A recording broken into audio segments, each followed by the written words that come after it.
Au nom du Père et du Fils et du Saint-Esprit. Amen. Béni soit notre Seigneur Jésus-Christ. Béni soit la Vierge Marie, la maman de Jésus. Et aujourd'hui, nous fêtons son Assomption dans le ciel. Corps et âme, Dieu l'a accueilli auprès de lui. Chers frères et sœurs, c'est vraiment un grand mystère, c'est une grande joie. Et la liturgie de ce jour, elle nous dit ceci dans la prière avant la lecture, « Fait que nous demeurions attentifs aux choses d'en haut pour obtenir de partager sa gloire. » Et dans une autre prière, il dit que nous regardions en fixant notre regard sur Marie, qui pour nous est un signe fort de consolation et d'espoir. Chers frères et sœurs, dans la lecture de l'Apocalypse de Saint Jean, au premier verset, nous lisons « Le temple qui est dans le ciel s'ouvrit, et l'arche de l'alliance du Seigneur apparut dans son temple. » Chers frères et sœurs, l'arche de l'alliance, dans l'Ancien Testament, pour le peuple d'Israël, c'était vraiment le sanctuaire. Alors il y avait les 2 tables des 10 commandements. Première table où il y a les commandements concernant notre relation avec Dieu, et la deuxième table où il y avait écrit toutes les lois concernant notre vie sociale en tant que croyants.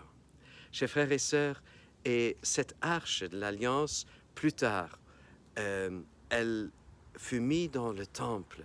Et le temple, il était magnifique.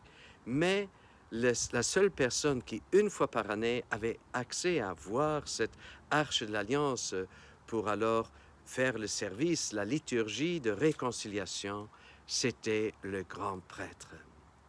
Alors, avec la destruction du temple, l'arche de l'alliance, elle s'est perdue elle aussi. Mais la vraie arche de l'alliance, c'est Marie. Alors, dans la litanie de Lorette, nous disons aussi, nous invoquons Marie aussi comme arche de l'alliance. Nous l'invoquons aussi comme porte du ciel. Et toutes ces invocations sont vraies pour nous. Comment est-ce possible que Marie soit l'arche de l'alliance?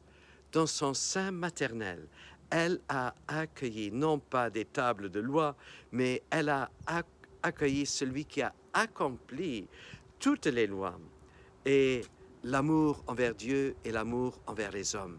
Le Dieu vivant, il s'est laissé enfermer dans le sein maternel de Marie. Il a grandi, il a pris chair en elle.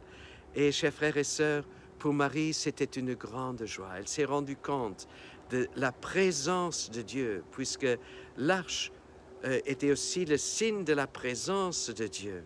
Alors, Dieu, d'une façon tout à fait nouvelle, est devenu présent à nous, les humains, à ses enfants. Et à l'image de Marie, à son exemple, nous aussi, nous pouvons devenir l'arche de l'alliance. Alors, la petite Thérèse de Lisieux, la petite Thérèse, donc, elle dit « Le trésor de la mère appartient à l'enfant. Le trésor de Marie, c'est son enfant Jésus. Et si nous sommes les enfants de Marie, alors son trésor, donc Jésus, nous appartient aussi. » Et c'est tout à fait biblique, c'est tout à fait logique, parce que Jésus, dans la dernière scène, il s'est donné avec son corps à ses disciples dans la Sainte Communion, de manière à ce que nous accueillons Jésus aussi en nous, ce grand Dieu que le ciel ne peut pas contenir. Il veut être contenu par nous, il voudrait être porté par nous, comme dans des tabernacles vivants, disons un peu avec humoristiquement, des tabernacles ambulants. Chers frères et sœurs, nous sommes comme l'ambulance de Dieu, et Dieu voudrait être porté en nous vers les hommes, pour être aussi une consolation, pour être un espoir pour d'autres personnes. Chers frères et sœurs, quelle grande vérité que Marie nous rappelle avec son Assomption. Alors, pour nous, c'est vraiment une grande consolation, un grand espoir, mais aussi un défi. Alors, chers frères et sœurs, rendons-nous compte, comme Marie, qui fut dans l'action de grâce à sa visite auprès d'Élisabeth, quand elle s'est écriée, quand elle a exalté Dieu et la grandeur de Dieu qui s'est rendu tellement petit pour habiter en elle. Faisons comme cela aujourd'hui et tous les jours de notre vie dans l'action de grâce, restons dans cette joie d'être habités par Dieu lui-même. Et aujourd'hui, en ce jour spécial, je voudrais souhaiter et présenter mes meilleurs vœux à toutes les personnes qui portent le nom de la Vierge Marie, de la maman de Jésus.